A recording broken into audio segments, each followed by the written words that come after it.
네, 반갑습니다. 김원홍달입니다. 오늘은 영화 이야기를 좀 해보려고 합니다. 제가 작년에 봤던 최고의 영화, Everything, Everywhere, All at Once 이야기를 좀 해보려고 합니다. 아마 영화에 대한 좀 관심 있으신 분은 소식을 좀 들어보시지 않았을까 싶습니다. 우리나라에서 관객이 40만이 조금 넘은 것 같네요. 굉장히 조금 본 영화죠. 근데 아마도 이 40만이라고 하는 숫자는 한 3분의 1 정도로 꺾어야 되지 않을까 싶어요. 왜냐하면 한 번 이상 본 사람이 굉장히 많습니다. 저도 이 영화를 2번이나 봤습니다. 영화를 본 사람들은 둘로 딱 갈립니다. 호불호가 엄청나게 갈리는 영화입니다. 그래서 누군가에게는 인생 영화일 거고, 누군가에게는 도대체 이게 무슨 맛인지 모를 재미도 없고 멋도 없고 그냥 혼란스럽기만 한 영화라고 느껴질 거라고 저는 생각을 합니다. 저는 영화를 이야기하는 만큼 당연히 전자입니다. 제가 작년에 이거를 언제 봤는지 지금 기억이 잘 안 나는데 전 너무 좋아서 2번을 봤고요. 2번 다 좋았고 전 다시 봐도 좋을 것 같은 영화입니다. 그래서 저는 상당히 호의적인 입장에서 이 영화 이야기를 한다는 점을 말씀을 드리고요. 그렇지 않고 상당히 부정적인 입장을 가지고 계신 분이 있다는 점도 덧붙여 두겠습니다. 이 영화가 그렇게까지 좋은 영화인지 모르겠다. 그렇게까지 이 영화가 재밌는 영화인지 모르겠다라고 하시는 분들도 있고, 그런 분들의 반응은 최근에 있었던 아카데미 시상식의 뭐랄까요, 돌풍에 대한 반응이기도 하죠. 상을 대단히 많이 받았습니다. 상징적으로 남우조연상, 베트남계 이제 사람이기 때문에 이름이 좀 헷갈리는데 키호이 콴, 이 사람이 남우조연상을 받았고, 양자경이 여우주연상을 받았고요. 작품상도 받았고요. 그리고 극봉상도 받았고 11개에 노미네이트 되었고 7개까지 받아가지고 제가 이제 커뮤니티 반응을 보니까 이 영화가 그렇게까지 상을 받을 영화인가? 뭐 이런 이야기까지 있더라고요. 확실히 이 영화가 독보적인 어떤 지점이 있다고 저는 생각을 합니다. 네, 그런 면에서 저는 좋은 영화가 좋은 상을 받았고 당연히 받아야 할 상을 받는다라고 저는 생각하는 입장이고요. 그러나 그러지 않는다는 반응이 너무 많아서 그런 반응이 왜 있었는지를 말씀을 드립니다. 이 영화는 기본적으로는 SF 영화라고 많이 소개가 됩니다. 실제로 멀티버스라고 하는 소재를 다루고 있고요.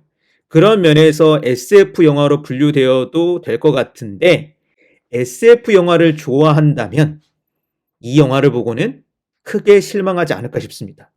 왜냐하면 전통적인 SF 영화라기보다는 판타지적 요소, 더 나아가서는 이른바 이 장르 영화적인 뭔가 홍콩 영화 스타일의 그런 어떠한 이제 개그적인 요소가 좀 많거든요.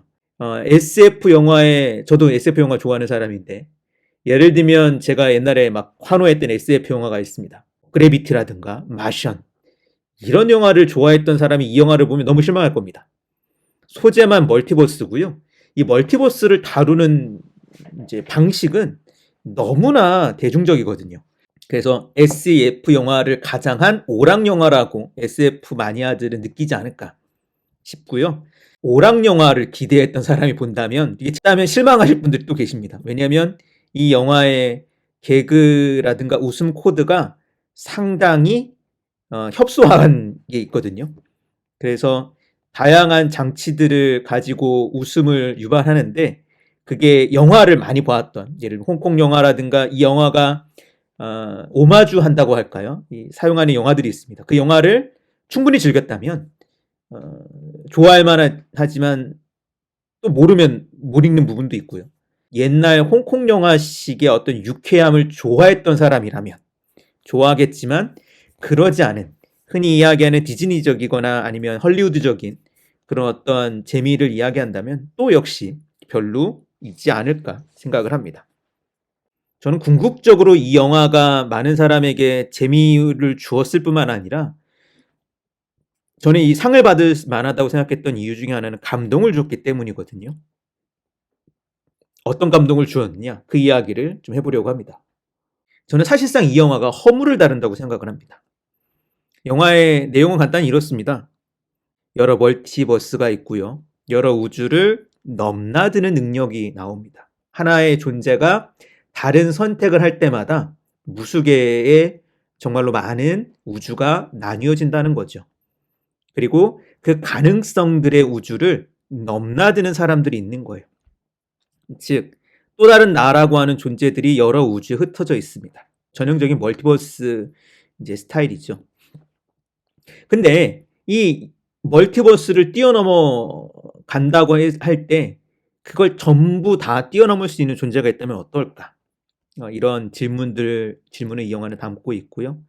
그랬을 때, 즉 내가 가능한 모든 것을 경험한다면, 내가 존재할 수 있는 다양한 가능성들을 모두 경험한다면 어땠을까? 좋지 않겠어? 라는 질문은 끝나지 않습니다. 이 영화는 결국은 허무하지 않을 건가? 라고 하는 질문을 담고 있어요. 만약 우리가 살아볼 수 있는 가짓수를 다 경험하고 우리의 모든 삶의 가능성을 다 경험한다면 그때는 뭐가 남을까? 했을 때 이 영화는 허무라고 하는 주제를 우리에게 던져줍니다. 사실상 그렇겠죠. 아무리 우리가 가능성이 많다고 한들 인간이라고 하는 존재는 어쨌든 자기 존재성에 갇힌 존재고, 그리고 결국은 죽음이라고 하는, 그리고 나중에는 모든 걸, 그렇지 않을까요? 저는 그런 상상도 해봤거든요. 내가 모든 게 될 수 있다면 모든 게 더 의미가 풍요로울까? 물론 그럴 수도 있지만 반대일 수도 있지 않습니까? 모든 게 가능하다면 모든 게 다 보잘것없어질 수도 있어요.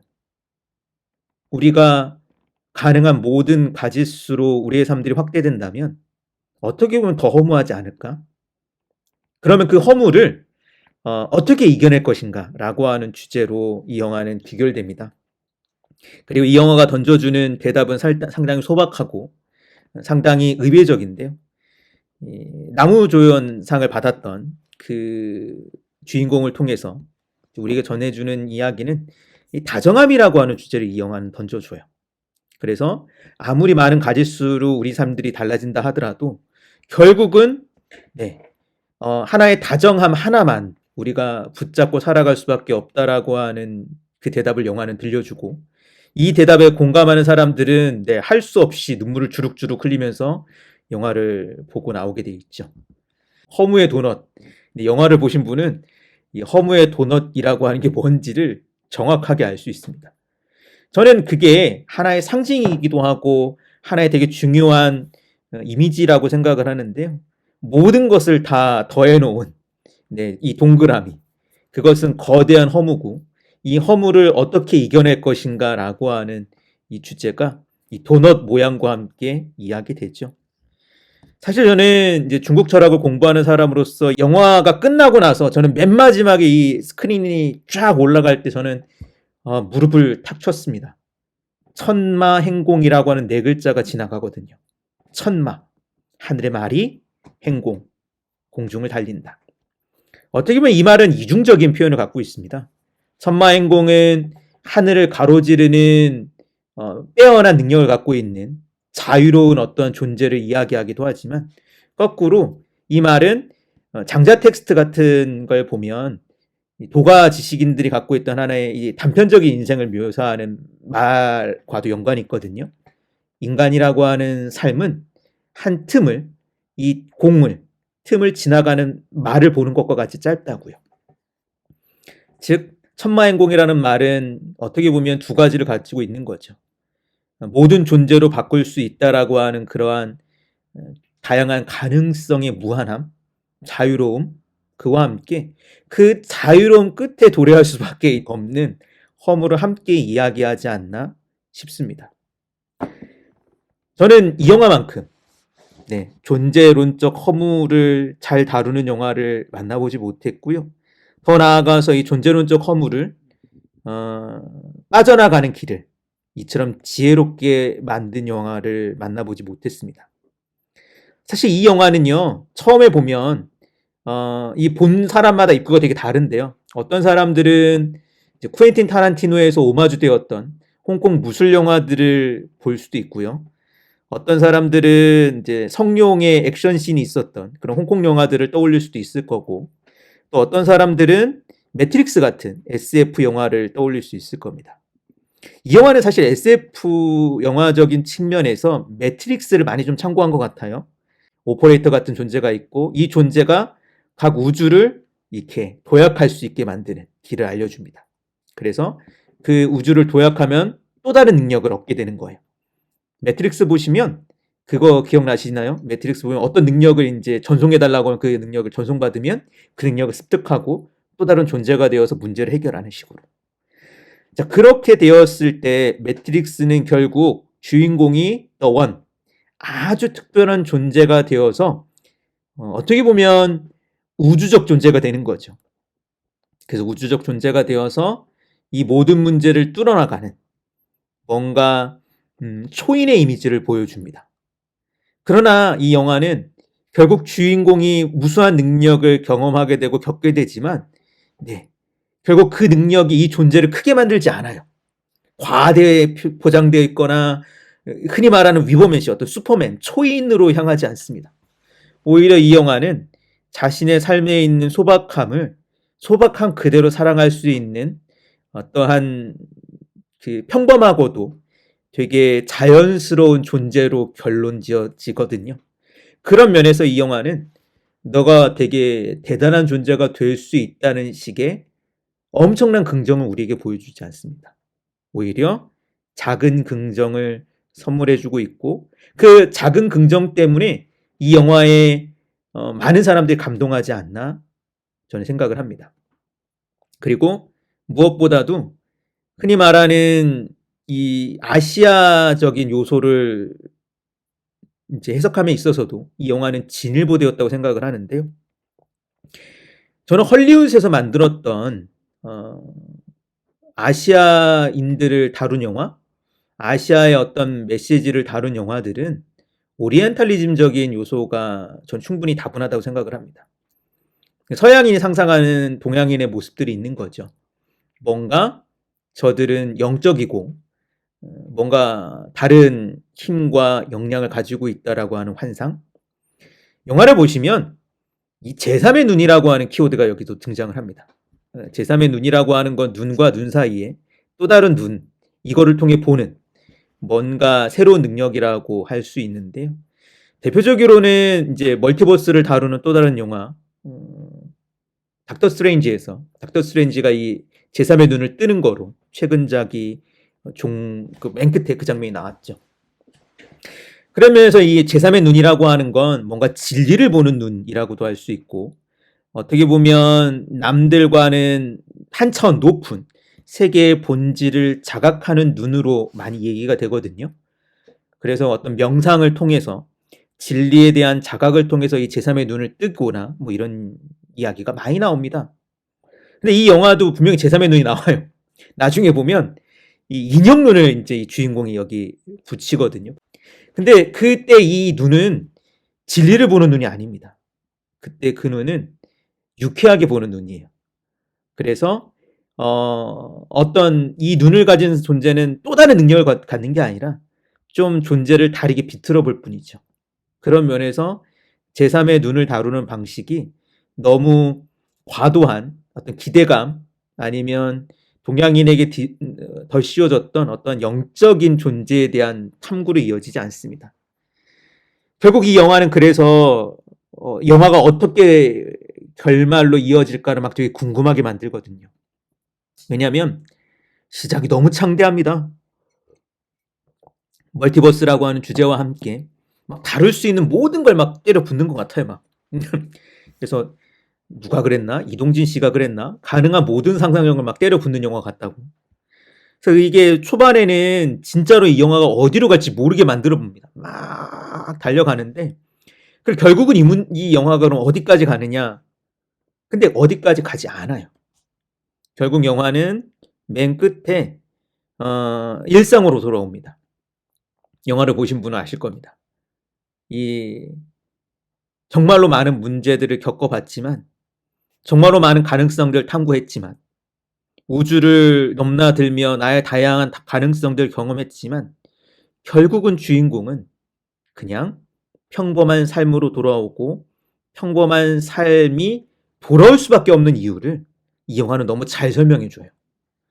저는 그런 면에서 이 영화는 어떤 멀티버스라든가 그런 어떠한 존재의 어려움을 다루었던 영화들보다 훨씬 더 분명히 진일보되어 있으며 그런 어떤 진일보된 것이 정말로 다른 영화가 줄 수 없었던 엄청난 따뜻함과 감동을 주었고 그런 어떤 감동이 사실상 이 영화가 이렇게 빛을 발하는 아주 중요한 역할을 하지 않았나 싶습니다.